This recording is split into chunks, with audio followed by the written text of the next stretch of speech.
নিশ্চিন্তপুর নামে একটি গ্রাম ছিল। গ্রামটি দেখতে খুবই সুন্দর ছিল। এই গ্রামে 3 জন ভদ্র মহিলা বসবাস করত। এখানে একটি মেয়ে ছিল, মেয়েটির নাম ছিল লামহা। একদিন লামহা তার মাকে বলল, মা আমাদের মাদ্রাসা তো ছুটি হয়ে গেছে, আমাকে কোথাও ঘুরতে নিয়ে চলো না। বাসায় প্রচুর কাজ আছে, এখন আমি তোমাকে নিয়ে যেতে পারবো না। দেখো না মেয়েটি কত বায়না ধরছে, ওকে নিয়ে চলো না, একবার নিয়ে যাই। যেহেতু তোর দাদি বলছিস থাক, তাহলে তোকে নিয়ে যাই। কি মজা, কি আনন্দ। তারা তার নানু বাড়ি যাওয়ার সিদ্ধান্ত নিল সবাই মিলে। মা তাহলে আমরা কখন যাব? তাহলে আজকে বিকালেই যাওয়া যাক বৌমা, কি বলো? ঠিক আছে, তাহলে আজকে বিকালেই রওনা দিই, যেহেতু আপনি বলছেন। তাহলে মা আমি সবকিছু গুছিয়ে নেই, ব্যাগপত্র। তাহলে শুভ কাজের এত দেরি কিসের?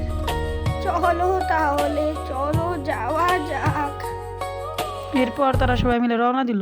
তারা ভুলে গিয়েছিল যে রাস্তায় যেতে বড় একটা জঙ্গল আছে।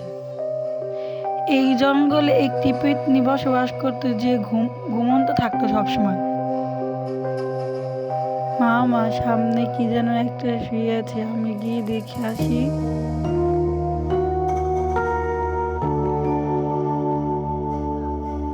তুই কে রে, আমার জঙ্গলে এসেছিস?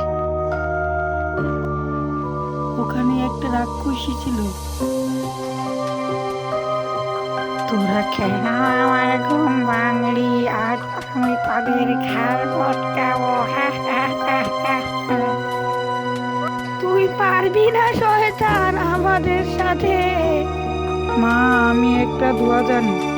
তাহলে তুই জলদি পড়, আর আমার মাথা খুব ঘুরছে, আমি পড়ে যাবো। আমি এখন তাদের সব কটাকে ঘাড় মটকিয়ে খাওয়া। আমি হাসছি, তোর কাছে যাইনি বলি।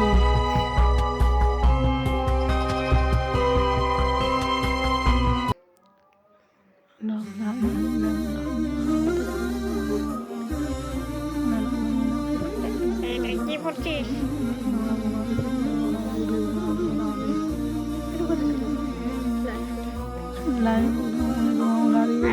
থাম থাম, বন্ধ কর এগুলো, শয়তান, বন্ধ কর। পালাচ্ছি।